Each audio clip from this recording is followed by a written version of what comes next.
Hi, welcome to my studio. My name's Jason Morgan. I'm a wildlife artist, and I know lots of beginners are still struggling with what they need to purchase to start oil painting. It seems to be one of the most confusing of all the mediums, and it really doesn't need to be. It's very, very simple. I've been oil painting for about 20 plus years. You don't need many supplies at all. I'm going to demystify it for you. I've got everything ready on my board to go through, so I'll go through everything individually and tell you exactly what I use. So I hope it's gonna, as I said, demystify the oils for you, and it'll help you to make a great start with them, because they really are one of the most forgiving mediums, one of the best for beginners. So let's take a detailed look. Okay, so as I said, it's not difficult at all. So let's start with the basics. The oil paints themselves on the top row up here. Now these are the paints, the colours I use for probably 99% of my paintings. You don't even need this many, but I find by having this selection, so I've got things like cad yellow deep and cad orange, because I'm mainly doing wildlife, these colours come up very frequently in subjects such as tigers and lions and some birds, so it saves me mixing these colours from other colours. So that's why I've got this range. So this is a great starter set. You can add additional ones to it if you want, but you really can mix everything you need pretty much from these. The only thing that you may struggle with sometimes would be perhaps turquoisey blue colours that if you're doing seascapes. But I'll just go through the colours. These are Winsor & Newton Griffin alkyd. So they're alkyd oils. That means they behave just like standard oils, but they dry pretty much by the next morning. That means I can then continue to add layers to my painting, and I'm not waiting a week for standard oils to dry. So that's why I use alkyd oils. Now there's different brands out there. I've used Winsor & Newton from day one, never had a fault with them. So I'll just run through some colours for you. Naples yellow hue, that's really a good base when you want to lighten a colour but you don't want to add white, so that's great as well for things like lions. Got yellow ochre, cad yellow deep hue, cad orange hue, then standard earth colours, then burnt sienna, burnt umber.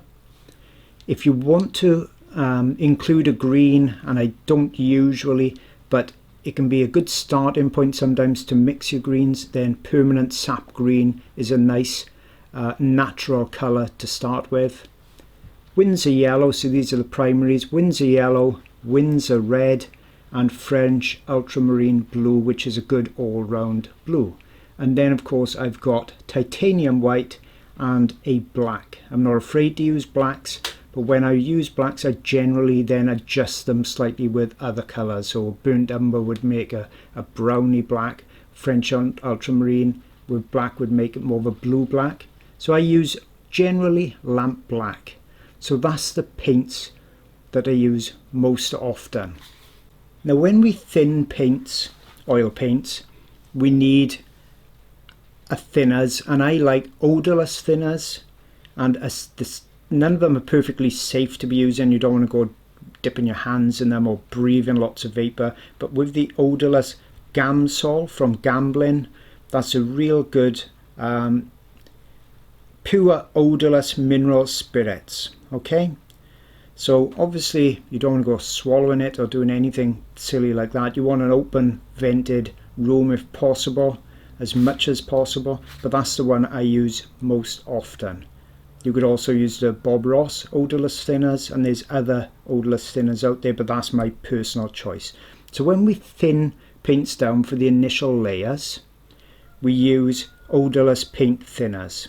Okay, obviously we don't use water and oil doesn't mix, so that's where we use this. Some artists use things like turpentine, which really smells a lot. This is my personal preference. Okay, so that's how we thin the first layers of oils.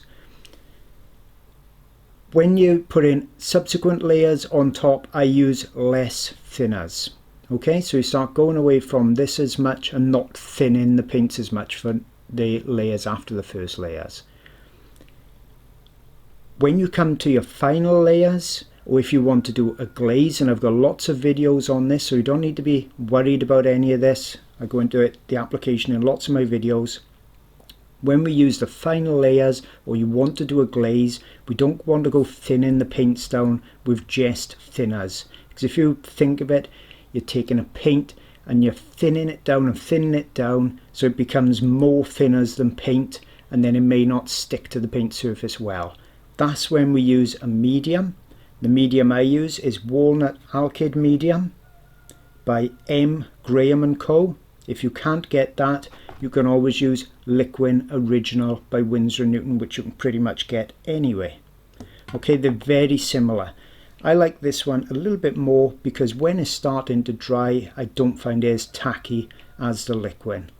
So in the final layers, or when we want to glaze a colour, and as I said, I got videos on glazing, this is when I use Walnut Alkyd Medium. It's not expensive, you can get it in small jars. This will last me probably a couple of years. Okay, if I go through what else I've got here, when we finish our painting and you've let it stand for say a week, because Griffin alkyds dry quick, you want to varnish it. Protects the surface, brings up any dead colours as well. The one I like is also by Gamblin. It's called Gamvar, and it comes in satin. I think there's also matte and gloss, but I like the satin. Once again, I've got a video applying that. You just need a small jar, especially if you're not doing many paintings, but this again will last me a long time, and you just brush it on. If I come across, when I transfer, okay, let's go to the canvas first. Canvas. People will see on lots of my videos I'm taping my canvas to a rigid board such as this surface. The reason I do that is when I sell my paintings, they generally ship internationally, and I need to roll them up, or I need to get them to the collector as cheaply and as safely and quickly as possible. When I do big paintings, if I use a normal stretch canvas and say the painting is really large, it becomes a problem to ship it internationally especially, and the weight is prohibitive as well. That's why what I do personally, I buy my canvas in rolls. Probably cost me about £60 to £100 for a roll that will last me probably 2 years, and then I just cut it to the size I want and I tape it to the board when I paint. Then when it's finished, dried, varnished, I then roll it up loosely and I can ship it in a secure tube much more safely and more cheaply. If I wasn't concerned about shipping, I would then buy my canvas on already stretched boards. A board, you can buy them as boards. This is Loxi canvas, so you can buy it on a canvas board such as that, which is really convenient. So it's got the canvas on the front, and this won't warp. Or you can buy them on a stretched canvas, so it's got stretcher bars behind, and I will show you that in more detail. Loxi is a really great company. It's been around for many years, from Sheffield, England, and this is acid-free cotton, triple primed, so it's really good, and it's great prices as well. So the choice is yours. You can use a canvas board, you can use a stretch canvas where all the work is done for you. You can use it, you can just buy your canvas loose. You can also buy loose canvas from Loxi as well, and they're all primed, ready to paint on top. When I start a piece of artwork, I'll have my canvas. I want to get my drawing down on it. I can either draw directly on there, or I can draw on a piece of paper, and I can transfer it with graphite paper. Okay, so it's like tracing over. It comes in white, comes in black. With oil painting, with graphite on there, it'll smudge as soon as the oil gets on there. Personally, I like to fix my drawing on the canvas, and that's where this comes in. It's a pencil, permanent pencil fixative by Winsor & Newton. Lots and lots of other brands do pencil and pastel fixatives. I just do my drawing on the canvas, give it a light spray, let it dry, then when I come over with an underpainting or something like that, it won't move my drawing. Okay, so that's why I've got this. It's not exactly required, but I find it much easier. Okay, on lots of my videos as well, you see that I never work on a white canvas. I always tone it a mid colour. The colours I will use would be something like burnt umber, burnt sienna. So hence having these acrylics. All you really need is a white and a brown, so say burnt umber and titanium white. Once again, I've got videos priming the canvas and showing how I actually tone the canvas, sorry, using these two. So they're really simple. Won't go into that much more. There's no need. I just get a pot, put in some brown, some white, bit of water, mix it together, put it over the canvas just to take the white away. And as I say, I've got lots of videos showing why I do that. Only other thing you really need is a way of applying the paint to the canvas, and that's where brushes come in. You can buy brushes from lots and lots of different companies, and it can get very confusing, and people can start to search for the magic brush. And I was guilty of this for a few years, where I'm seeing my favourite artists using different or certain brands of brushes, and I'm wondering if that's why they are so much better than I was. And it's not, but virtually every beginner ends up searching for the best brushes they can get. If you're doing watercolor painting, brush quality generally goes hand in hand with price, and it does make a big difference to watercolor, but with oils it doesn't. I use the company I've used for over 20 years. It's called Rosemary & Co. They're a UK company, but they ship worldwide every day, and it's handmade brushes. They're a superb quality. They've got all the shapes and sizes that I need and many more, and they're very reasonably priced as well. So I found over 20 years I've got no reason to actually look for a different company, but there are lots of different companies out there. Now, which brushes I use is a question I get asked more frequently than anything else. So I contacted Rosemary & Co. about a couple of years ago, and I said, any chance of actually doing a set of brushes for me that I use, so that when people keep asking me what brushes I use, I can just send them to your site and they can see them for themselves. So I don't make any money out of the brushes with Rosemary & Co. at all. It's just simply for ease of telling people what I'm actually using myself. So if you go over to Rosemary & Co, and I'll put the link below, type in my name, Jason Morgan, and the brushes sets will come up. There's a basic set and an advanced set where I add a couple more brushes as well. So I'm not going to go through those specific brushes as such, but I'm just going to show you a variety of brushes. So we've got hog or bristle brushes with white tips on them. I like the flat brushes a lot because I can use them in all different shapes. I can get fine lines by going that way, I can get thick lines going that way. So that's hog brushes. As I say, they come in all different shapes and sizes. I like rigger brushes as well. If you see the tip on there, it's very long brush.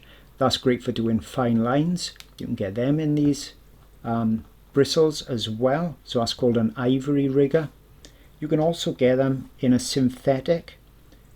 This one's called Shiraz rigger. That's a number 2. And they both go on very similar. You can also get these long flats in synthetic. So that's called Shiraz as well. Long flat, that's a number 3. They come in different sizes. So that's a number 2. You can see the different size there. Now everybody likes different brushes. They've all got their favourites. Lots of these are so reasonably priced. I'd say, you know, try a bristle brush, try a synthetic brush, try them side by side, see which you actually prefer yourself. But as a good starting set, you want to get a couple of these long flat brushes. As I said, they're great for filling in areas and also doing details. They're really the most versatile of all the brushes. You want to get yourself a couple of round synthetic brushes. They're great for doing details, so you can get number 1s. This is a number 4. Get a couple of different sizes of those. You may need a brush, or you will need a brush, to actually tone your canvas. So you can use something like a 1.5 inch soft brush. This again is a Rosemary & Co. Series 222. And that's superb for toning your canvas or blocking in really large areas. So there's nothing complicated about brushes. I say just go over to the site, and then you can look for a different manufacturer if you can't get them in your country, or you want to try different manufacturers. Perfectly fine. There's no magic about these brushes.